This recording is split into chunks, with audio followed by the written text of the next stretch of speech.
ज़रा बात करते हैं पाकिस्तान की मौशी सूरत हाल की। बजट पेश होने जा रहा है। हुकूमत अगले माली साल के लिए 12 जून को वफाकी बजट पेश करने जा रही है और बजट में इजाफी रेवेन्यू हासिल करने के लिए नए टैक्स लगाए जाने का इम्कान जाहिर किया जा रहा है। पेट्रोलियम मसनूआत की बात की जाए तो उस पर इब्तदाई मराहिल में 5% सेल्स टैक्स आयद करने की बात हो रही है और तमाम सेल्स टैक्सेस में छूट खत्म करने, सेल्स टैक्स की शरह और दरामदी ड्यूटीज़ में मज़ीद 1% इजाफे की तवक्को की जा रही है। और मीडिया इतलात के मुताबिक बजट के लिए तमाम टैक्स तजावीज़ जो हैं वो IMF के साथ शेयर की गई हैं और सेल टैक्स की शरह बढ़ने से आइंदा माली साल महंगाई की शरह में मज़ीद इजाफे का इम्कान भी जाहिर किया जा रहा है। इस पर बात करते हैं। हमारे मईशत खाकान नजीब साहब हमें ज्वाइन कर चुके हैं। खाकान साहब, सबसे पहले माजरत, आपको इंतज़ार करवाना पड़ा आज हमें, उसके लिए बहुत माजरत। जब बजट इतना खाकान साहब हम और ऐसे में जिस तरह कुछ स्टैट्स सभी ने भी शेयर किए, अब अगर मौशी ग्रोथ कम हो रही हो, कर्जे बढ़ रहे हों, गुर्बत में इजाफा हो रहा हो, महंगाई में इजाफा हो रहा हो और इन्वेस्टमेंट आ ना रही हो,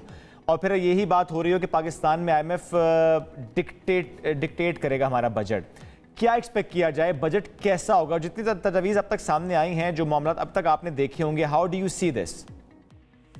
देखिए, डेफिनेटली एक मुश्किल टाइम है बजट मेकर्स के लिए भी, इसलिए कि पहले तो IMF को सेटिस्फाई करना है। दूसरी बात यह है कि एक टैक्स टू GDP है जो 9% पे है, ये बहुत कम है पाकिस्तान के लिए। तीसरी बात यह कि हुकूमत ने अपनी एक मैनेजमेंट सेट करनी है इकोनॉमिक, और उसको प्रूव करना है कि they are on the right track. So अगर आप इन तीनों चीज़ों को ही देखें, और चौथी चीज़ ये बहुत ही मुश्किल ये है कि एक्सपेंडिचर्स बहुत फैलते चले जा रहे हैं, एक्सपेंडिचर का रिफॉर्म करना है। अब क्या कोई भी पॉलिसी मेकर इन सब चीज़ों को कर सकता है?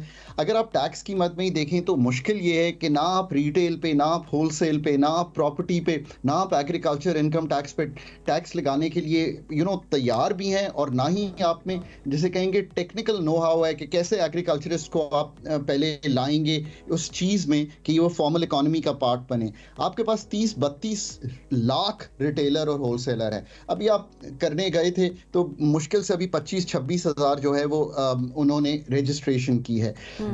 एग्रीकल्चर इनकम टैक्स अभी भी प्रोविंसेस का सब्जेक्ट है, उसको वापस लाना है फेडरल गवर्नमेंट में। प्रॉपर्टी पे कैपिटल गेन्स टैक्स का इजरा प्रॉपरली करना है। फिर बहुत सी मराहत हैं टैक्स सिस्टम में। सो अब आप कहेंगे कि ये तो बड़ी कॉम्प्लिकेटेड स्टोरी है। सो IMF क्या करता है, जो अभी जिक्र कर रही थी आप, वो ये करता है, वो कहता है कि जहां टैक्स लगा हुआ है उसी की शरह को बढ़ा दें।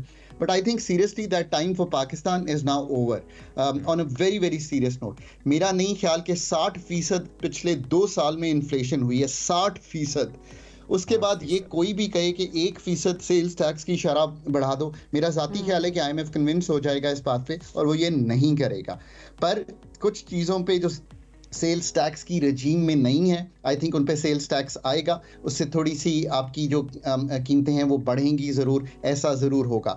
आई रियली होप कि IMF को कन्विंस कर पाएँ कि हम रियली सीरियस हैं इस चीज़ में कि all incomes will be taxed equally. Agriculture income को उसी तरह टैक्स करेंगे ना जैसे मैन्युफैक्चरिंग और सर्विसेज सेक्टर की कर रहे हैं। आपकी इनकम अगर टैक्स होती है, हम TV से जब पैसे मिलते हैं, तो फिर रिटेलर मेरे दोस्त क्यों नहीं पैसे देंगे? मतलब this is not fair. And दूसरी बात यह है कि यार आप वही बत्ती इस्तेमाल करते हैं और उस पर टैक्स देते हैं स्ट्रीट लाइट इस्तेमाल करने का, आप वही डिफेंस इस्तेमाल करते हैं इस मुल्क का। And how can the retail community or the property community, and property is not good investment in this country because वो बना के आप दुनिया को कुछ नहीं बेचते, बल्कि Turkish tile, Italian tile, Chinese माल जब आप खरीदते हैं घर में तो इसका मतलब है कि हमारी इंपोर्ट बढ़ती है। पर in the end it is an unproductive sector. Plots के प्लॉट्स जो है उनकी फाइलों पे काम हो रहा है। मेजर पाकिस्तान की इन्वेस्टमेंट जो है वो वहाँ पड़ी हुई है, which is an unproductive sector. अब इससे आपको एक तो अदराक हो गया है कि Pakistan policy makers have a clear handle on what to do. Can we do all these things? Let's hope कि 12 जून को हम इसी तरह का बजट देंगे। इसमें एक और चीज़ मैं ये कहूँगा कि पाकिस्तान की एक्सपेंडिचर साइड को ज़रूर संभालें। उसको इसलिए संभालें कि आपको और मुझे ये महसूस हो कि मेरी स्टेट मेरा एक पैसा भी जो मैं देता हूँ उसको क्वालिटेटिवली खर्च करती है और उसको उस चीज़ पे खर्च करती है जो prosperity of the people of Pakistan है। सब्सिडीज़ को टारगेट करें, पेंशन्स बहुत ज़्यादा हो रही हैं उसका हुजम संभालने की कोशिश करें, डेट की मद में जो काम करने वाले हैं वो काम करें। पाकिस्तान की जो फेडरल गवर्नमेंट के काम है वो ही करे। 18वीं तरमीम के बाद पावर्टी, हेल्थ, एजुकेशन, ज़कात, उशर, ये सारे काम सूबों के करने के हैं और 60% के करीब उनको पैसे देते हैं हम हर साल। So let them do these things. जिसका जो काम है जाहिर है वो करे, वो एग्जैक्टली जिसका जो काम है अगर वो करे तो ऑब्वियसली चीज़ें बेहतर की तो जा सके। अच्छा, कुछ ज़्यादा स्टैट्स आपने, बड़े फैक्ट्स बयान किए, स्टैट्स आपने बयान किए और काफ़ी तजवीज़ आपकी तरफ से भी दी गई हैं, बट ऐसे में खाकान साहब अब ये जो एक्सपेक्टेशंस आवाम कितनी रखे कि आवाम दोस्त बजट होगा, क्योंकि बहुत सारी चीज़ों की अभी तवक्को की जा रही है, IMF की शराइत आपने बयान कर दी कि क्या कुछ किस तरह हो सकते हैं, तो ऐसे में जो हुकूमत का दावा है कि आवाम को रिलीफ दिया जाएगा, आवाम दोस्त बजट हम पेश करेंगे, तो वाकई आवाम कोई एक्सपेक्टेशंस रखे कि किसी एक सेक्टर में, किसी एक डोमेन में? तो आई थिंक एक तो ये कि पेंशन्स और जो वेजेस हैं उनकी मद में एक इंक्रीज आएगा, जो बेसिक पे है इस वक्त 32,000 की वो बढ़ेगी। मेरा ख्याल है जो इस वक्त पावर्टी पे या इनकम सपोर्ट प्रोग्राम पे खर्चा होता है 450 अरब के लगभग इस साल होगा, वो 550-600 पे चला जाएगा। I would take it to 800 billion considering कि कितनी इन्फ्लेशन हुई है। फिर आप हेल्थ और एजुकेशन में प्रोविंसेस को ज़्यादा खर्च करते देखेंगे, ये एक अच्छी चीज़ है। एक पॉजिटिव और चीज़ उम्मीद ये रखें कि पिछले 2 साल में नौकरियां इसलिए नहीं क्रिएट हुई कि शरह नमू गिर रही थी पाकिस्तान में, नेगेटिव हुई, इस साल भी 2, सवा 2, 2.5% होगी। आने वाला साल जैसे ही शरह सूद कम हो रही है और कम हो जानी चाहिए, बहुत रूम है शरह सूद को काटने का, वो जब नीचे जाएगी तो मैन्युफैक्चरिंग की कुछ नौकरियां निकलेंगी। मैं अपने बहन भाइयों को कहता हूँ असल रिलीफ जो है वो ये है कि पाकिस्तान में नौकरियां निकलें, अल्लाह उनको नौकरी दे, उनको कारोबार करने के लिए सूद की जो शरह है वो नीचे आए, एग्रीकल्चर भाई बहनों को शरह सूद नीचे पे कर्जे मिलें ताकि वो ट्यूबवेल लगाएं, ताकि वो बेहतर मैकेनाइजेशन करें। This is the Pakistan we all want to C.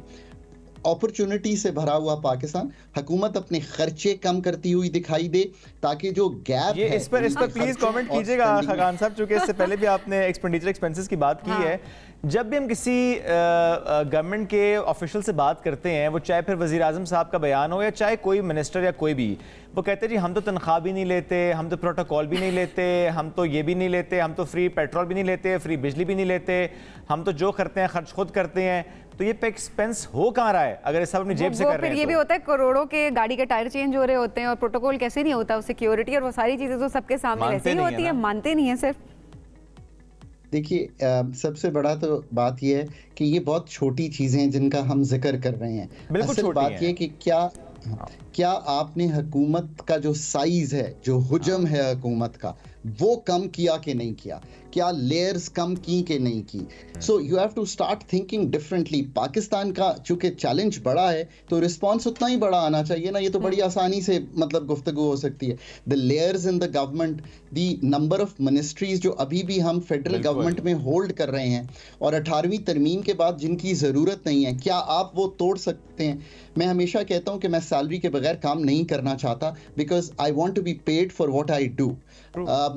This is one thing, but Pakistan की मसाइल का हल मेरी सैलरी ना लेने से शायद हल होता तो ज़रूर मैं ना लेता, पर उसका हल तब हल होगा कि 83 जो हमारी कमर्शियल एंटिटीज़ हैं, जो एक एनर्जी सेक्टर की पावर सेक्टर 600 अरब का नुकसान करता है, तो मेरी तनख्वाह तो कहीं रह ही नहीं जाती मेरे दोस्त। मतलब 600 अरब का पावर।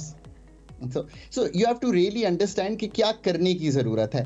इसी तरह पाकिस्तान की जो फेडरल गवर्नमेंट का हुजम जब आप कम करेंगे तो तब आपको रियल सेविंग्स आने वाले नहीं। ये मैंने सवाल इसलिए भी किया ना खाकान साहब, क्योंकि कुछ चीजें ऐसी होती हैं जो कि उनका एक असर जरूर होता है, वो एक बिल्कुल अलामती तौर पर ही सही, लेकिन उनका एक असर होता है। ये तो छोटी छोटी चीजें जो होती है वो एक बड़ी चीज बना रही होती है। बड़ा एक्सपेंस अगर उनको कैलकुलेट करें तो वो बनता है, और अगेन अगर नहीं भी बनता तो उसकी एक अलामत optics matters, that's absolutely right. लेकिन इसमें चूंकि इससे पहले आपने कहा भी कि जिस पे टैक्स लगा होता है उस पर ज़ाहिर हम देखते हैं कि ज़्यादा टैक्स लग जाता है, स्लैब्स चेंज हो जाती हैं। अशराफिया पे टैक्स क्यों नहीं लग सकता, क्यों लग नहीं रहा? चूंकि वो खुद ही उसमें एक रुकावट बन जाते हैं, और जो आपने 2-3 सेक्टर्स का नाम लिया, वो चाहे रियल एस्टेट है चाहे वो एग्रीकल्चर सेक्टर है, बात होती है कि लगना चाहिए, बार बार बात होती है लगना चाहिए, नहीं लगता। So I think a number of things are important. मैं हमेशा कहता हूँ कि जिन मुल्कों ने भी ये काम किया है, चाइना है, इंडिया है, वियतनाम है, ये सारे जो मुल्क हैं, उन्होंने, साउथ कोरिया है, और हम इनकी मिसाल देते हैं, इन्होंने एक डेवलपमेंट बार्गेन अपने अमीर लोगों के साथ किया कि देखो तुम कम टैक्स देकर या यहीं पे रहकर साउथ कोरिया में ही रहकर तुम ग्रो नहीं कर सकते, तुम एक्सपोर्ट करो, हम तुम्हें ग्रो करने देंगे। जब तुम ग्रो करोगे तुम्हें पैसे ज़्यादा मिलेंगे, और जब तुम्हें पैसे ज़्यादा मिलेंगे तो तुम्हारा टैक्स का हुजम गवर्नमेंट के लिए बढ़ेगा। हमें एक डेवलपमेंट बार्गेन इन लोगों के लिए करना है कि आप एक स्टोर से 100 स्टोर्स पे हम आपको ले जाने की मदद कर सकते हैं, पर आप उन 100 स्टोर्स के टैक्स जरूर देंगे। तो आई थिंक एक तो ये है कि we have to reach a development bargain, a tax bargain with these people कि this is the right thing to do.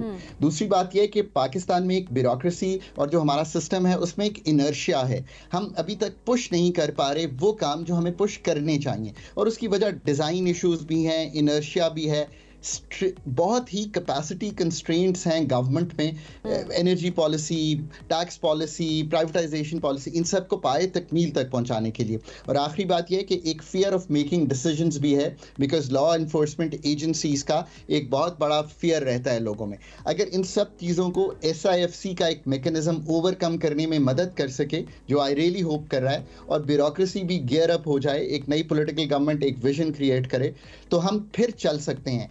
ये सीरियस मसाइल हैं, ये सीरियस पॉलिसी इश्यूज हैं, इनको बहुत सीरियसली ही और बहुत ही जिसे कहेंगे कैपेसिटी बिल्ड करते हुए प्रोफेशनलिज्म से डील करना पड़ेगा। आई रियली होप कि हम ये सारे काम कर पाएंगे। We really wish and hope के सारे काम कर पाएं। खाकान नजीब साहब बहुत शुक्रिया, साथ मौजूद थे।